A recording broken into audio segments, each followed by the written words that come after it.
کوئی معلوم بتایا جا رہا ہے۔ خلاصہ یہ کہ ہم اس چیز کا انکار کیا جاتا ہے جس کے سمجھنے سے اس کی ناقص عقل عاجز و قاصر۔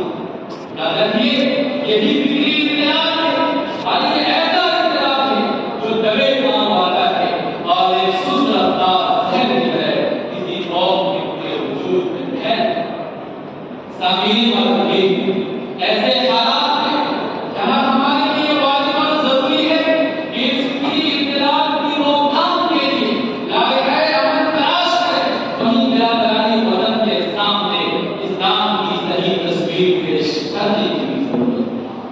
چنانچہ سب سے پہلے علماء کرام کو میدان عمل میں آنا ہوگا، مساجد کے ممبروں میں خاص سے اس پر صاف صاف باتیں کرنی ہوگی اور اسی کے ساتھ ساتھ اپنے نونہاروں کے دلوں پر عقیدہ توحید و رسالت کو نقش کرنا ہوگا اور برادران وطن کے سامنے احکام اسلام کو مستحکم طریقے سے پیش کرنا ہوگا اور انہیں یہ بتانا ہوگا کہ قرآن کریم کی آخری کتاب ہدایت ہے اور نبی اکرم صلی اللہ علیہ وسلم کی وہ واحد شخصیت ہے جن کی اتباع میں دنیا و آخرت کی کامیابی مستقر ہے۔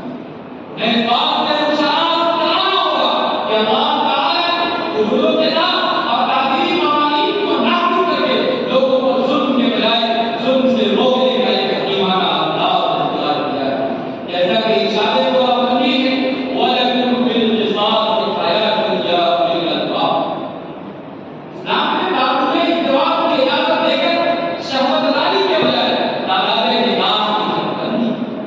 انہیں اس بات سے آگاہ کرنا ہوگا کہ نظام طلاق ظلم کے بجائے عدل و انصاف اور بغی اسلام کا ایک مستحکم قانون ہے۔ سامعین بات کی اسی پر بس نہیں بلکہ برادران وطن کے سامنے اس بات کو آشکار کرنا ہوگا کہ میرا جسم میری مرضی اور آزادی جسمانی سے کام کرنا ہے صرف اور صرف دھوکہ دہی کا سامان ہے۔ اس میں کسی بھی معاشرے کی خواتین کے لیے کوئی بہترین نہیں۔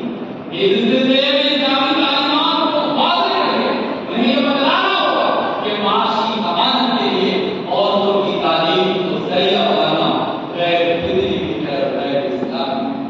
اس لیے کہ قرآن حکیم بیوی بچوں کی معاشی کفالت کا ذمہ دار مرد کو قرار دیتا ہے، جیسا کہ ارشاد ربانی ہے الرجال قوامون علی النساء۔ اور اسلام نے عورتوں کو پڑھنے کا حکم دے کر ان کی حفاظت کا طریقہ بتایا۔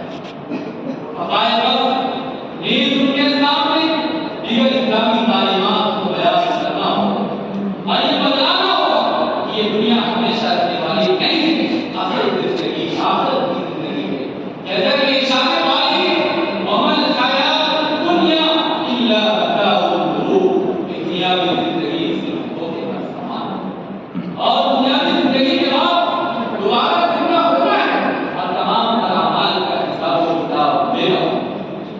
خلاصہ یہ کہ اولاً اس فکری اختلاف کی حد میں آنے والے مسلم بھائیوں کو ڈانٹ ڈپٹ کے بجائے ان کے شکوک و شبہات کا ازالہ کرنا ہوگا، سنجیدگی کے ساتھ احکام اسلام سے مواخذہ کرنا ہوگا اور برادران وطن کے سامنے اسلام کا صحیح تعارف پیش کرنا ہوگا، انہیں احکام اسلام کی حکمتوں کو سمجھانا ہوگا اور علیہ اعلان یہ کہنا ہوگا کہ شریعت اسلامیہ کا کوئی بھی حکم عقل سلیم کے خلاف نہیں بلکہ عین عقل سلیم کے مطابق ہے۔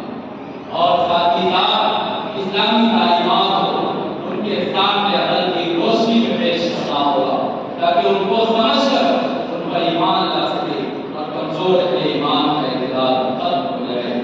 اسی پر میں اپنی بات کو ختم کرتا ہوں۔ وآخر دعوانا الحمدللہ رب العالمین۔ حاضرین بس آج کے پروگرام